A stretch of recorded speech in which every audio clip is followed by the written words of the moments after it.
Assalamualaikum warahmatullahi wabarakatuh. Kami dari kelompok 1 akan mempresentasikan hasil diskusi kami, yakni mengenai audit sektor publik berupa peran dan lingkungan audit, serta isu-isu relevan dalam audit sektor publik di Indonesia.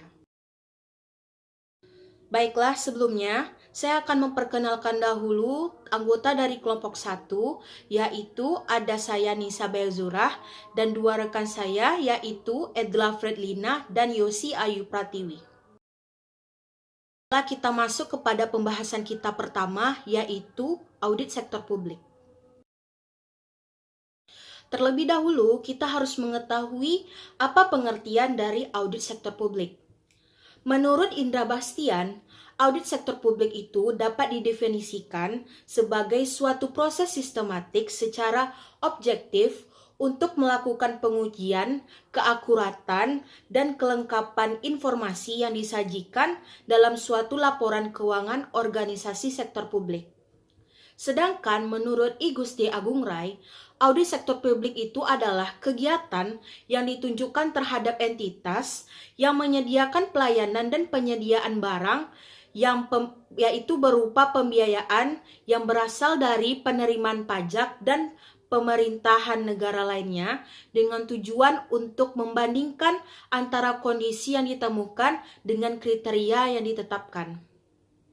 Sehingga kami sebagai penulis mempersepsikan bahwasanya audit sektor publik itu adalah suatu proses kegiatan dalam pelayanan secara objektif dengan pengujian akurat dan lengkap yang disajikan dalam suatu laporan dengan tujuan untuk membandingkan kondisi yang ditemukan dengan suatu kriteria oleh proses sistematik yang ditetapkan. Lantas, apakah itu tujuan dari audit sektor publik? Informasi yang disediakan oleh audit sektor publik sendiri itu dapat digunakan oleh pihak internal entitas perusahaan yang diaudit untuk melaksanakan pelaksanaan internalnya. Ya, ini dapat berupa pengevaluasian. Apa saja yang dapat dievaluasi? Yang pertama itu adalah evaluasi sektor publik mengenai sumber dayanya, apakah sudah dilaksanakan secara ketentuan dan sesuai dengan kewenangan serta peraturan. Yang kedua, pengevaluasian program yang dilaksanakan apakah telah mencapai tujuan atau hasil yang diinginkan. Yang ketiga, pengevaluasian apakah pelayanan yang diselenggarakan itu sudah dilakukan secara efektif, efisien, ekonomis, etis, dan berkeadilan. Menurut Undang-Undang Nomor 15 Tahun 2004 bahwa pemeriksaan berfungsi untuk mendukung keberhasilan upaya pengelolaan keuangan negara secara tertib dan taat pada peraturan perundang-undangan yang berlaku. Bisa dikatakan menurut undang-undang ini, tujuan dari audit sektor publik itu sendiri adalah melakukan pemeriksaan terhadap keberhasilan pengelolaan sumber daya keuangan negara. Bagaimana karakteristik dari audit sektor publik? Di sini kita bisa membedakannya antara audit sektor private dan audit sektor publik sendiri. Berdasarkan pelaksanaan auditnya, audit sektor private itu dilaksanakan oleh Kantor Akuntan Publik atau KAP. Sedangkan audit sektor publik ini adalah lembaga audit pemerintah dan juga KAP yang ditunjuk oleh lembaga audit pemerintah. Yang kedua, apa objek auditnya? Kalau audit sektor private itu adalah objeknya yaitu perusahaan atau entitas swasta. Sedangkan audit sektor publik ini yang menjadi objek auditnya yaitu entitas, program kegiatan, fungsi yang berkaitan dengan pelaksanaan dan tanggung jawab keuangan negara sesuai dengan peraturan perundang-undangan. Selanjutnya, standar audit yang digunakan pada audit sektor private itu adalah Standar Profesional Akuntan Publik atau SPAP yang dikeluarkan oleh IAI. Sedangkan pada audit sektor publik, standar audit yang digunakan yaitu Standar Pemeriksaan Keuangan Negara atau SPKN yang dikeluarkan oleh BPK. Selanjutnya yaitu kepatuhan terhadap peraturan perundang-undangan. Pada audit sektor private tidak terlalu dominan dalam auditnya. Sedangkan pada audit sektor publik sendiri, kepatuhan perundang-undangan itu adalah hal yang paling dominan karena kegiatan di sektor publik sangat dipengaruhi oleh peraturan perundang-undangan. Bagaimana jenis-jenis dari audit sektor publik itu sendiri? Jenis-jenis audit sektor publik itu menurut Indra Bastian ada 4, yaitu pertama audit kepatuhan. Audit kepatuhan itu didesain untuk memastikan bahwa pengendalian internal yang digunakan itu dapat diandalkan oleh auditor dalam praktiknya dan dapat berjalan dengan baik dan dengan semestinya. Yang kedua, audit keuangan program publik. Audit keuangan ini meliputi audit atas laporan keuangan dan audit atas hal yang berkaitan dengan keuangan. Yang ketiga, yaitu audit kinerja sektor publik. Audit kinerja adalah pemeriksaan secara objektif dan sistematik terhadap berbagai macam bukti untuk dapat melakukan penilaian secara independen dan kinerja entitas atau program kegiatan yang diaudit. Yang keempat yaitu ada audit investigasi. Audit investigasi adalah kegiatan pemeriksaan dengan lingkup tertentu. Periodenya tidak dibatasi dan lebih spesifik pada area-area yang pertanggungjawabannya yang diduga mengandung inefisiensi atau indikasi penyalahgunaan wewenang. Selanjutnya, menurut Ilhayul Ulum, jenis-jenis audit sektor publik itu ada yang pertama yakni audit keuangan, yang mana audit keuangan itu kembali lagi adalah audit yang berupa pemeriksaan keuangan. Yang kedua, audit kinerja, yaitu diartikan sebagai pengujian secara sistematif, terorganisasi dan objektif atas suatu entitas untuk menilai pemanfaatan sumber daya dalam pelayanan publiknya apakah sudah secara efektif dan efisien. Selanjutnya yaitu audit investigasi.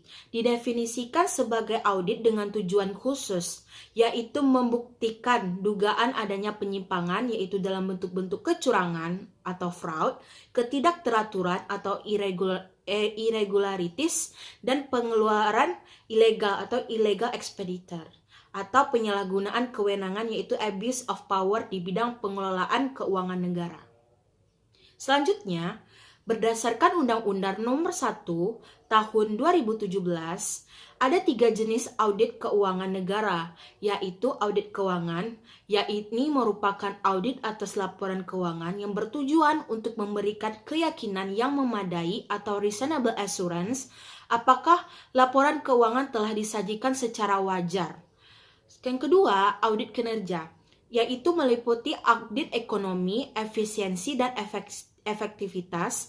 Pada dasarnya merupakan perluasan dari audit keuangan dalam hal tujuan dan prosedurnya.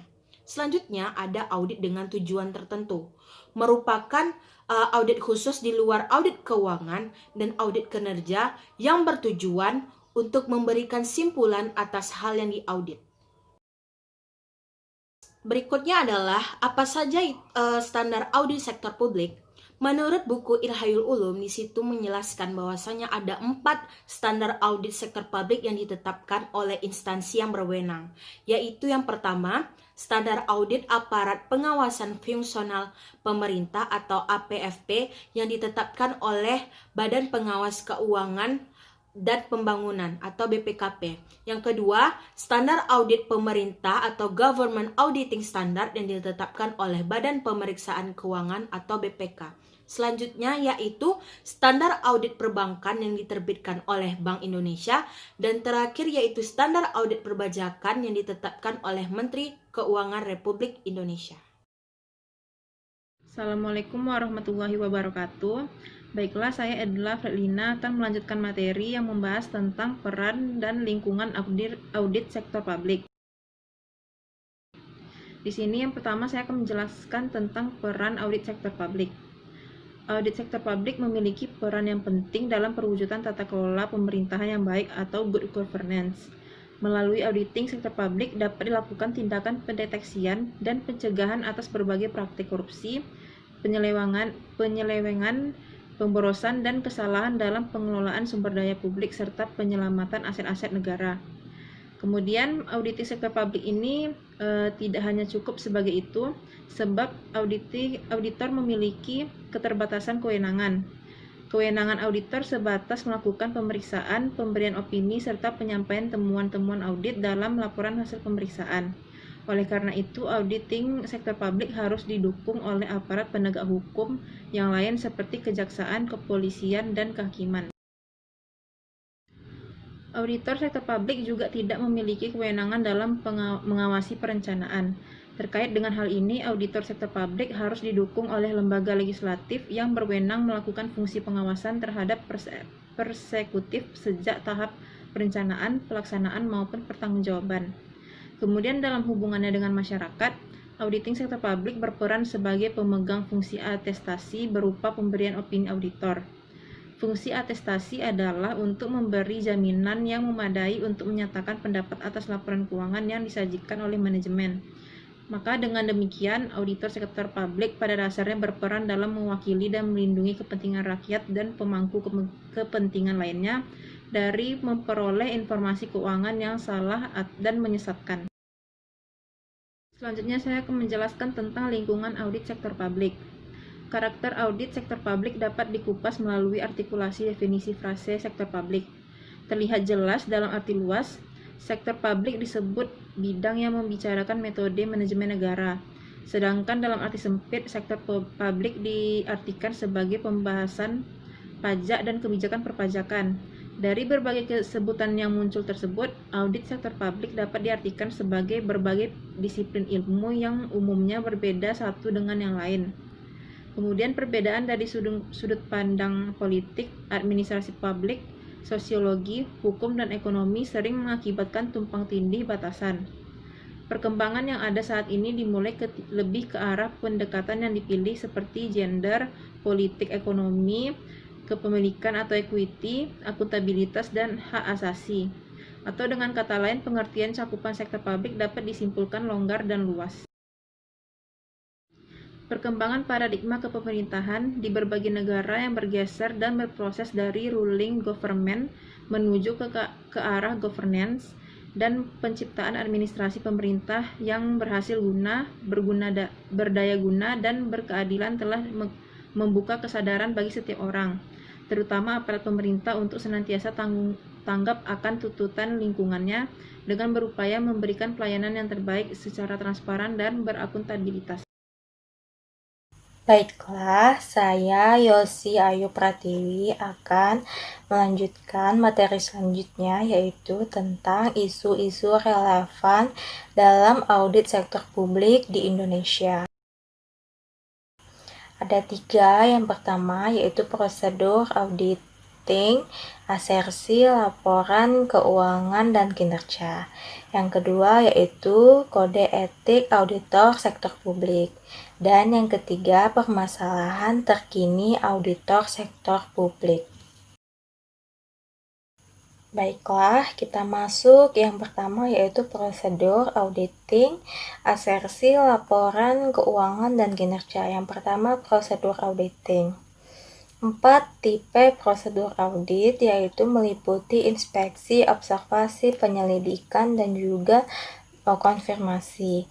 Namun, keempat tipe tersebut hanyalah sebagai contoh, dan perlu diingat bahwa tidak terdapat nama dan deskripsi prosedur auditing yang bersifat mutlak benar.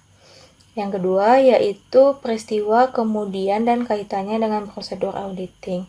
Prosedur audit bukanlah suatu peristiwa, tetapi lebih sebagai alat untuk mengidentifikasi peristiwa kemudian. Peristiwa kemudian terdiri dari data akuntansi yang bersifat pokok dan kolaborasi informasi yang tersedia untuk auditor. Yang ketiga yaitu asersi, laporan keuangan, dan tujuan audit. Asersi merupakan representasi manajemen yang terdapat dalam laporan keuangan yang meliputi pernyataan mengenai posisi keuangan dan kegiatan operasi organisasi. Baiklah, yang kedua yaitu kode etik auditor sektor publik.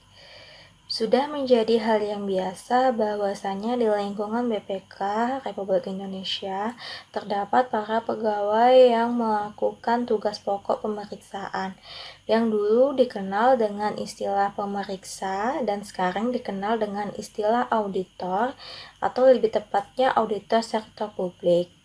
Auditor merupakan suatu profesi yang harus dikembangkan. Maka sekarang ini di lingkungan BPK, jabatan fungsional auditor telah dikembangkan. Sejak tahun 1994, BPK telah mengeluarkan standar audit pemerintahan yang dikenal dengan standar akuntansi pemerintahan atau SAP sebagai pedoman bagi semua auditor sektor publik dalam melaksanakan tugas auditnya. Selain SAP, di lingkungan BPK selama ini dikenal dengan namanya Sabta Prasetya Jati BPK dan Ikrar Pemeriksa yang merupakan pedoman bagi pegawai BPK dalam melaksanakan tugas pemeriksaan. Berikut ini merupakan bagian-bagian dalam kode etik yang dimaksud. Yang pertama yaitu kode etik auditor merupakan nilai dan prinsip yang menjadi acuan dalam melaksanakan kegiatan auditnya. BPK harus memastikan bahwa seluruh auditor telah memahami prinsip-prinsip dari kode etik tersebut dan dapat melakukan perilaku sesuai dengan kode etik tersebut. Yang kedua, apabila terdapat perilaku yang tidak benar yang dilakukan oleh auditor, hal ini akan mempengaruhi dari integritas auditor tersebut dan juga lembaga di mana tempat ia bekerja.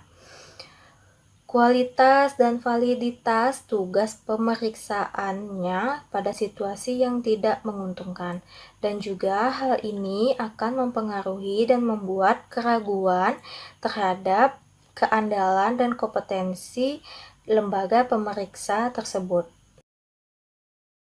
Baiklah, yang ketiga yaitu permasalahan terkini auditor sektor publik. Kita masuk bagian yang pertama. Salah satu permasalahan dalam pelaksanaan audit sektor publik yaitu keterbatasan penggunaan data.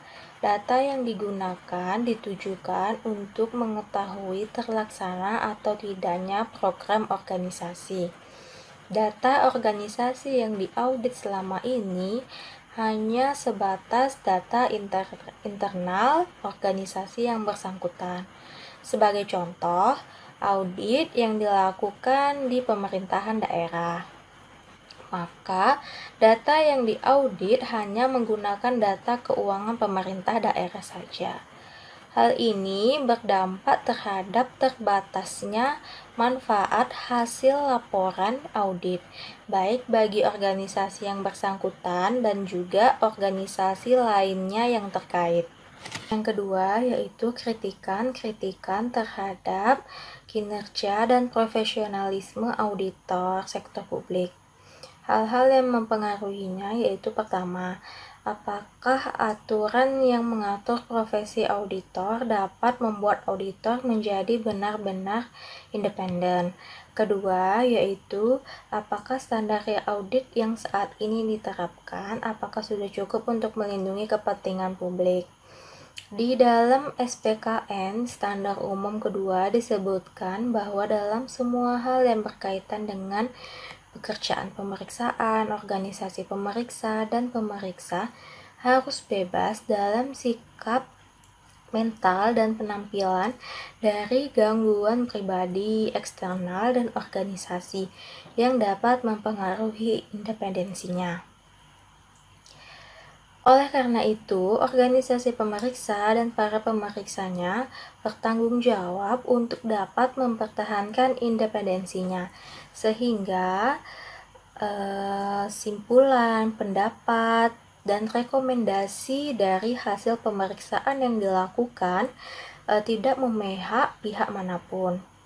Alasan adanya kritikan terhadap profesionalisme auditor ini yaitu berasal dari banyaknya kecurangan dan kesalahan yang dilakukan oleh organisasi publik melalui laporan keuangannya selama ini, seperti berita mengenai kecurangan atau manipulasi laporan keuangan dikarenakan kegagalan auditor dalam memberikan pendapat yang benar.